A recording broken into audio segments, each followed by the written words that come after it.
Nelson Mandela is remembered as a symbol of peace, reconciliation, forgiveness, the long walk to freedom. But that same man helped found Umkhonto, Sizwe, the Spear of the Nation, an organization built for sabotage, military training, and what its members called armed propaganda. How does a movement that was, in its own words, completely devoted to nonviolent resistance, boycotts, hunger strikes, and civil disobedience, how did they end up building a military wing? The answer runs through a single day in 1960, and the place is called Sharpeville. Before Sharpeville, the African National Congress was devoted entirely to peaceful nonviolent resistance. But after Sharpeville, that changed.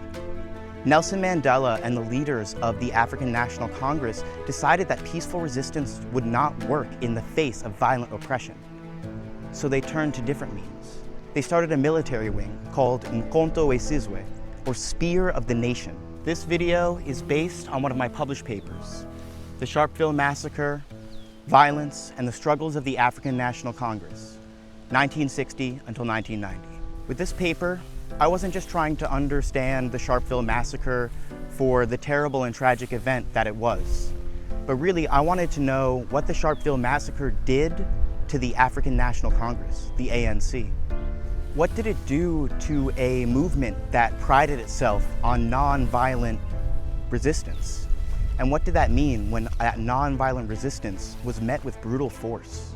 That is the question that this video is built around. In South Africa, native protests flared against apartheid and passbook laws. 100 died when police fired on demonstrators at Sharpeville. Before Sharpeville, the ANC's peaceful methods were strong. The Defiance campaign was organized, controlled, and public. And there are significant things happening. You know, you've heard of the bus boycott. Yes, I have. Here in Johannesburg. There was an example where people, by their determination, forced not only the bus companies, but also the government to retreat. Thousands of volunteers refused to obey segregationist rules in an orderly manner. They accepted arrest, they lost their jobs, and they went to jail. As for the ANC in the 1950s, these nonviolent and peaceful methods were their bread and butter. In 1948, the white electorate put the Afrikaner National Party into power under Daniel Malan. Fearing the African majority, what the government called the Black Danger, the National Party built the architecture of apartheid, the Prohibition of Mixed Marriages Act, the Immorality Act, and the Population Registration Act that labeled every South African by race. I've heard that in the South Africa of today, you can be classified as colored simply by looking colored. Is this, in point of fact, true? Malan and the Afrikaner National Party resettled thousands of black South Africans into poverty-stricken Bantustan. It is only in the last few years that such areas were set aside on a planned basis and developed at a terrific pace, as you can see all around you. This housing scheme, which now houses more than 30,000 urban Bantu who work in Pretoria, was a bare flame a mere 4 years ago. And when the jails overflowed with Defiance volunteers, the government let judges hand out lashings alongside 3-year prison terms. The ANC's nonviolent methods were strong, but the government did not listen. On Monday, March 21st, 1960, the ANC breakaway organization, the Pan-Africanist Congress, gathered thousands of protesters to be voluntarily arrested for refusing to carry their passbooks in front of the Sharpeville police station. To discourage them, the government sent jets and armored cars. Armed police and angry yet nonviolent protesters stood in deadlock. Then, chaos broke out. Hantse ke le mona. Ke la ka utlwa ntho e dumang. E lang ha ke heta ke re. Ke bona batho ba se ba tlo fenseng ba baleya. Le nna ka kena fenseng ka baleya. And the ground was soon riddled with 69 African corpses. The 178 wounded, over half of them shot in the back while running away, were placed under mass arrest in the hospital. The international community was appalled, yet the police who fired were praised soon after by the national government. This was the urgency of the anti-apartheid movement, made unmistakable in a single afternoon. The important thing is what happened after the shooting stopped. The government declared a state of emergency.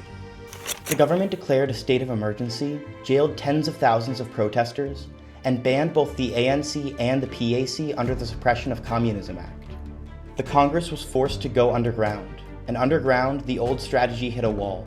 Peaceful protest was no longer effective enough, because the channels for peaceful protest had been closed by the law. Sharpeville killed protesters and changed the conditions of resistance. In his "I am prepared to die" speech at the Rivonia trial, Mandela argued, quote, that it would be unrealistic and wrong for African leaders to continue preaching peace and nonviolence at a time when the government met our peaceful demands with force, end quote. He went further. The road to Sharpeville, Mandela said, pointed clearly to the inevitable growth amongst Africans of the belief that violence was the only way out. It showed that a government which uses force to maintain its rule teaches the oppressed to use force to oppose it. So now you have to read this carefully because it's a defense speech. Mandela is on trial, arguing for his life. He gave us his strategic reasoning. He was watching impatient radicals break away and take matters into their own hands. So in June 1961, he called an ANC committee meeting and proposed a military organization. The new organization was Umkhonto Sizwe, or Spear of the Nation, technically separate from the ANC but with overlapping leaders, shared information, and the same goal. Years later, at the Truth and Reconciliation Commission, the ANC accepted responsibility for its actions. Umkhonto Sizwe was a de facto servant to the Congress. And violence wasn't one flat thing. At Rivonia, Mandela laid out 4 forms. Quote, there's sabotage, there's guerrilla warfare, there is terrorism, and there is open revolution. We choose to adopt the first method. Sabotage first, armed propaganda, smaller scale violence meant to send a message, not necessarily to start a war. The December 1961 manifesto put it plainly. There remained only 2 choices, submit or fight. The government, it said, has interpreted the peacefulness of our movement as a weakness.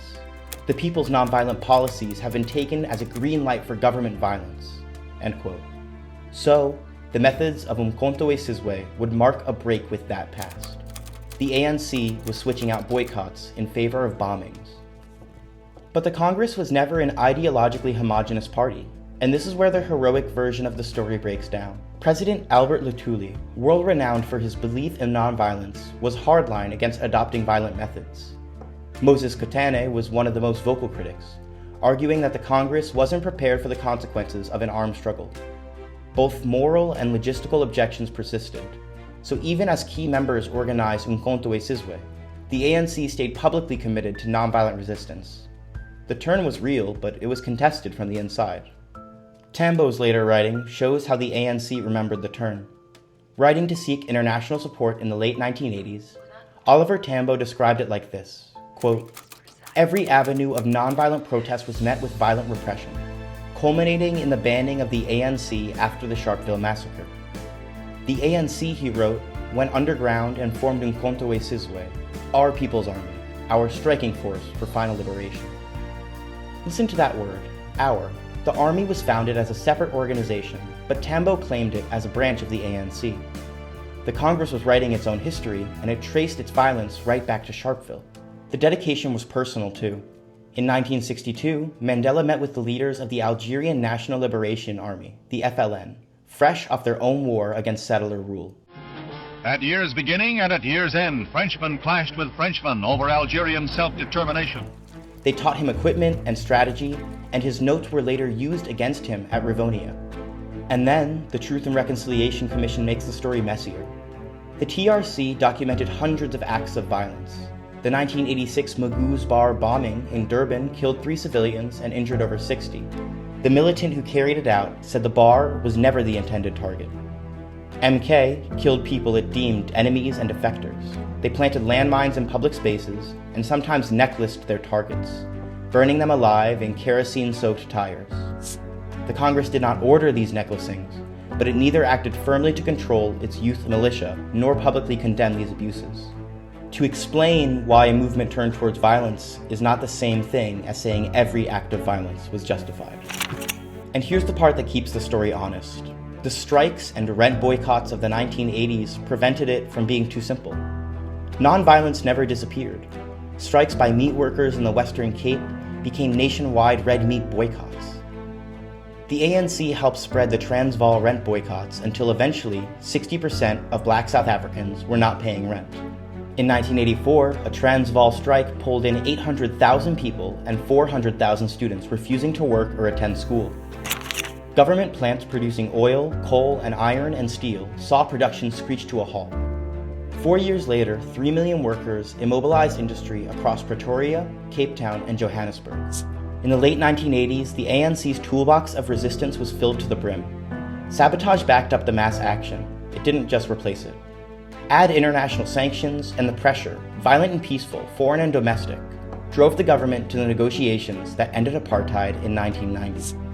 So, before Sharpeville, the Congress was completely devoted to nonviolent means of resistance. But Sharpeville changed everything.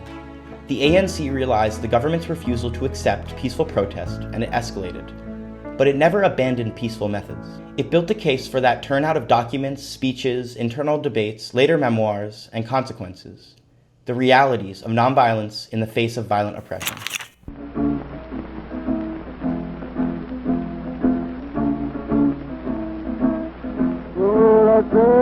Eternal sun.